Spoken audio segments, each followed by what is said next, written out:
isn't it? If he were to actually go for a beer, he'd prefer it wasn't with an ordinary person who knows him from the telly. He loves his public, but only in the abstract. Oli doesn't know this, but being a celebrated man in Australia is a bit like being a woman online. There are millions of perfectly nice people out there he might connect with, but only the very worst of them approach him. So he's not in the habit of friendship. He's been made weary by a decade of fielding requests for selfies with strangers. He finds one now and winces.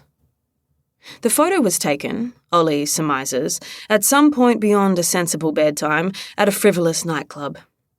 He has no memory of the encounter, but he's standing with his arm around a man wearing a North Face jacket and a delighted grin, a stark contrast to the pained smile on Oli's face. It's a terrible photo.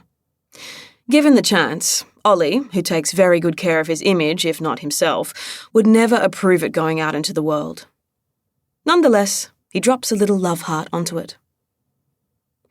When he has attended to all his Instagram posts, he moves on to Twitter.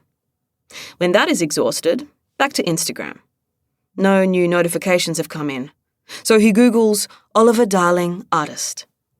He finds an article advertising his forthcoming show, headed by a large photograph of him. A hero photograph, as they say in advertising. Very flattering. The lighting is perfect.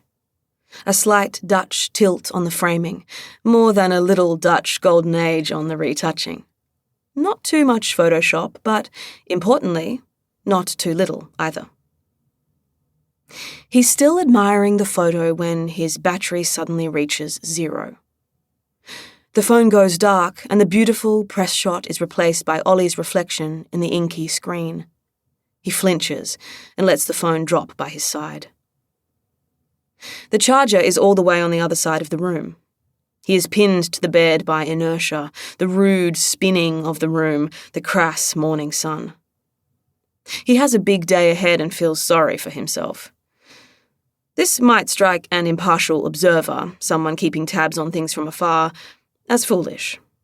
They might point out that he has been extraordinarily lucky in life, that he is successful in a field almost nobody survives, that he is in good health despite the recreational liberties he takes with his body, that his problems, compared to the infinite misfortunes dealt out by an indifferent universe, are barely problems at all. He has, to borrow a phrase Oli might use himself, no worries.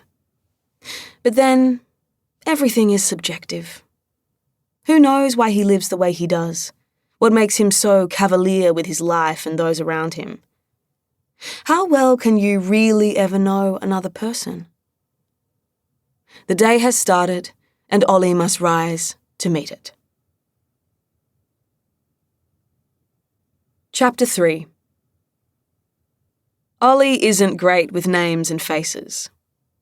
The night before, he'd been invited to speak at the opening of a rising artist's first solo exhibition, and he'd forgotten their name right in the middle of his speech. No dramas. He knows a thing or two about artists. While they are each in possession of their own particular brand of genius, and are perhaps the only ones fully appreciative of that genius, they are all insecure in precisely the same way.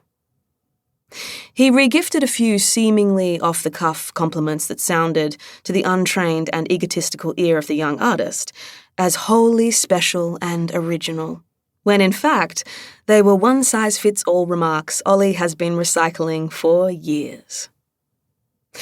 Oli finished with a final self-deprecating remark that he knew would be met with broad smiles and bursts of charmed laughter, offered a wry grin himself, and handed off the microphone.